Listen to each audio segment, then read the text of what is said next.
আজকে আমি একটা বিষয় নিয়ে একটু কথা বলতে চাই, আর সেটা হলো সম্প্রতি একটা ঘটে যাওয়া ঘটনা। সোশ্যাল মিডিয়াতে বেশ পপুলার একটা ফেস, যারা ব্লগ দেখো তাদের কাছে তো খুবই পরিচিত। আমি বেসিক্যালি ওর ভিডিও খুব একটা দেখি না, আমি ওর ফলোয়ারও নই, কিন্তু ওর রিসেন্টলি একটা ভিডিও আমার চোখে পড়ে, যেটা ওর বেবি বাম্পের উপরে জগন্নাথ দেবের মুখটা এঁকেছিল এবং এটি বেশ ভাইরাল হয়েছিল এবং সত্যি খুব সুন্দর একটা কাজ ছিল তার হাতে। তো সেই ভিডিওটা দেখার পর আমি ওর কয়েকটা ভিডিও দেখি এবং খুব ভালো লাগে। যে দুঃখজনক ঘটনাটা ঘটেছে সেটা সত্যি ভাবার বাইরে ছিল। প্রথমে তো আমি বিশ্বাসই করিনি, তারপর অনেকগুলো পোস্ট দেখার পর আমি বুঝতে পারলাম যে না, খবরটা ফেক নয়, খবরটা সত্যি। রিসেন্টলি তিনি মা হতে চলেছিলেন, কিন্তু শেষ পর্যন্ত তার সন্তানকে সে পৃথিবীর আলো দেখাতে সক্ষম হয়নি। তো এটা একটা মায়ের কাছে যে কি কতটা কষ্টের, সেটা ভাষায় প্রকাশ করা কখনোই সম্ভব নয়। তার ফলোয়ারদের মধ্যে অনেকেই এই বিষয়টাকে নিয়ে তাদের বক্তব্য সোশ্যাল মিডিয়ার সামনে তুলে ধরেছে এবং অনেকেই তাকে সিম্প্যাথি দেওয়ার চেষ্টা করেছেন, তাকে শক্ত হওয়ার উপদেশ দিয়েছেন, অনেকে ভালো ভালো কথা বলেছেন। সমস্যা আমার একটা জায়গাতে, যেটা আমার মনে হয়েছে, কিছু মানুষ সিম্প্যাথি দেবার জায়গায়, এবং তারা ভাবছে তারা সিম্প্যাথি দিচ্ছে, কিন্তু কোথাও একটা সেই সিম্প্যাথি দিতে দিতে সদ্য সন্তান হারানো মাটিকে ভীষণভাবেই তার মনে আঘাত করছে। সেই মানুষগুলোর উদ্দেশ্যেই আমার এই ভিডিওটা বানানো।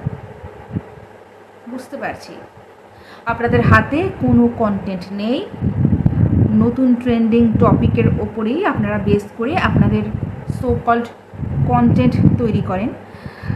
তো সেই জায়গাতে আজকে এই মেয়েটিকে পেয়েছেন আপনারা, তার সম্পর্কে তার ভুল ত্রুটি সমস্তটা নিয়ে বসে পড়েছেন ভিডিও বানাতে। তো তাদের উদ্দেশ্যে আমার বলার বিষয়, একটু ছাড় দিন। আপনাদের কেউ জাজ করতে বলেনি। একটা সদ্য সন্তান হারা মাকেও আপনারা আপনাদের জাজমেন্টাল লিস্ট থেকে বাদ দেন না।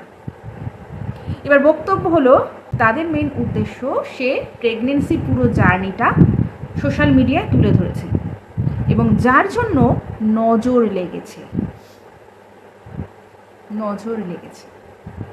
প্রথমত বলি, নজর বলে কিছু হয় না। আমরা 2025-এ আছি। নজর যদি হতো, শুধুমাত্র ওই মেয়েটি নয়, প্রচুর এরকম ব্লগার আছে যারা তাদের প্রেগনেন্সি কনফার্ম হওয়ার কিট থেকে শুরু করে তাদের বাচ্চা এখন স্কুলে যাচ্ছে সেই অবধিটা জার্নিটাও শেয়ার করছে। তো সেক্ষেত্রে তাদের কিন্তু এই সমস্যা হয়নি। তো আমি এখানে বলবো, নজর বলে অ্যাকচুয়াল কিছু হয় না। এক্ষেত্রে ছোট্ট একটা কথা শেয়ার করি। আমিও নতুন মা হয়েছি এবং আমার বাচ্চার বয়স 9 মাস, এবং আমাকেও অনেকে উপদেশ দিয়েছিলেন যে ছোট বাচ্চা সোশ্যাল মিডিয়াতে বেশি ছবি দিও না। এটা অনেকেই বলেছে। অবশ্যই তারা আমার শুভাকাঙ্ক্ষী, তাদের আমি শ্রদ্ধা রেসপেক্ট করি মন থেকে, কিছু একটা ভেবে বলেছে। কিন্তু অত্যন্ত ব্যক্তিগতভাবে আমি বলতে চাই, আমার এটি মনে হয় না যে সোশ্যাল মিডিয়াতে বাচ্চার ছবি শেয়ার করলে তার নজর লেগে যাবে কিংবা তার শরীর খারাপ হবে, এই জাতীয় ব্যাপার। অ্যাকচুয়ালি কর্মফল বলে একটা কথা আছে, এবং দ্বিতীয়ত ভাগ্য, এবং সব থেকে বড় যেটা, সেটা হচ্ছে ঈশ্বর। এই তিনটে জিনিসকে আমি ভীষণ মানি। ঈশ্বর যদি চান, কারোর এমন নজর আজ পর্যন্ত হয়নি যে সে তার নজর দিয়ে আমার বাচ্চার ক্ষতি করে দিতে পারবে। এত অসীম ক্ষমতার অধিকারী আমার মনে হয় না কারোর আছে। একমাত্র ভগবানই পারেন মানুষকে সেই কর্মফল ভোগ করাতে। এবার বলতে পারেন যে আপনি কি তাহলে এই বলতে চাইছেন যে সদ্য সন্তান হারা মাটি কর্মফল ভোগ করছে? না, আমি সেটি একেবারেই বলছি না। আমি এটি বলছি, একটা প্রবাদ খুবই প্রচলিত এবং খুব সত্য একটা প্রবাদ আছে। কি বলুন তো? ভগবান যা করে মঙ্গলের জন্যই করে। প্রথমত, সদ্য সন্তান হারানো মাটি, সে যখন অপারেশন থিয়েটারে ছিল, এবং আমি যেটা প্রতিবেদন বিভিন্ন পড়ে দেখলাম, এবং যখন তার মানে সি সেকশনটা হচ্ছিল আর কি, সেই সময় কিন্তু একটা মরণবাচন ব্যাপার এসে দাঁড়িয়েছিল। বাচ্চা কিংবা মা, কাকে বাঁচানো যাবে এরকম একটা, এবং বাচ্চার শ্বাস বন্ধ হয়ে যায় কোনো কারণে, এই ধরনের একটা ইস্যু হয়। তো সেই কারণে বাচ্চাটিকে বাঁচানো যায়নি, মাকেই বাঁচানো হয়েছে এবং আপাতত তিনি সুস্থ আছেন। এটাও তো হতে পারতো যে সন্তানটা জন্ম নেওয়ার পর কিছুকাল মায়ের কোলে থাকার পর একটা স্বপ্ন যে দেখেছিল মেয়েটা সেই শিশুটাকে নিয়ে, সেই স্বপ্নটা যখন সত্যি হতে চলেছে এমন একটা আনন্দ কিছুদিন পাওয়ার পর একটা বিশাল বড় অঘটন ঘটল যার জন্য তাকে সন্তান হারাতে হবে, এরকমও তো করতে পারতো। কিংবা সন্তানটির জন্ম দিয়ে মেয়েটি চলে গেল, কি একবারও ভেবে দেখেছেন মা হারা সন্তান কে মানুষ করা এবং তার পক্ষে যে সন্তান তার মাকে হারায় তার সার্ভাইভ করাটা কতটা কঠিন? এই ধরনের সমস্যাও তো হতে পারতো। তো আমরা কেন এটা ভাবি না? সবসময় মুখে বলি একটা কিছু হলেই ভগবান যা করে মঙ্গলের জন্য, তাকেও তো বিশ্বাস করতে হবে। তো যাই হোক, অনেকেই আছেন হয়তো ভগবান বিশ্বাস করেন না। আমি এটাই বলতে চাই তাদের উদ্দেশ্যে যে আপনারা এইভাবে নেগেটিভিটি ছড়াবেন না।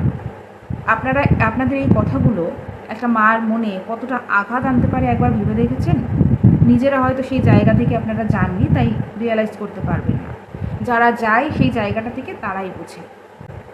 তাই অন্তত কারোর সম্পর্কে ভালো কিছু বলতে না পারেন, খারাপ কিছু বলবেন না, এটা হাত জোর করে রিকোয়েস্ট।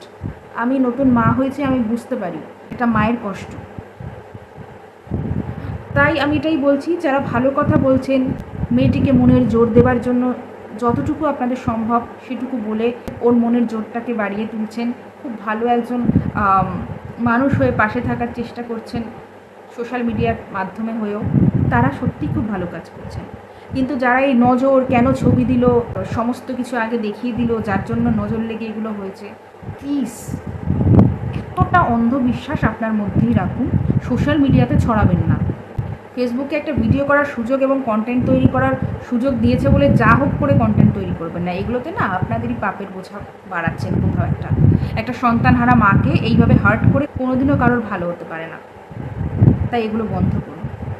আর অনেকেই দেখছি ডাক্তারদের দোষ দিচ্ছেন, এখনও কিন্তু মেয়েটি বলেনি অ্যাকচুয়াল ডাক্তারের দোষ কিনা, কিংবা হসপিটালে কী হয়েছিল আমরা কেউ জানি না সেভাবে সঠিকভাবে। একজন ডাক্তার সবসময় চায় একটা রোগীকে সুস্থ করে তুলতে, কখনোই মেরে ফেলতে চায় না। এবং অ্যাক্সিডেন্ট যে কারোর সাথে যখন খুশি হতে পারে, এটা বলে কই আসে না। তাই ডাক্তারটি সন্তানটিকে মেরে ফেলেছে এই ধরনের ভুয়ো খবরও রটাবেন না। যদি সেই মেয়েটিকে সত্যিকারের আশ্বাস দিতে চান, যদিও মায়েদের আদি অনন্তকাল জুড়ে অনেক মনের ক্ষমতা থাকে, মায়েরা কখনো হেরে যায় না, মায়েদের অসীম ধৈর্য এবং ক্ষমতা। তাই মেয়েটি নিশ্চয়ই নিজেকে সামলে নিতে পারবে, কিংবা এই ধরনের নেগেটিভ কথা বললেও সেগুলোর কোনো আঁচ আসবে না। সেই শক্তি ভগবান ওকে নিশ্চয়ই দেবে এবং দিয়েছে।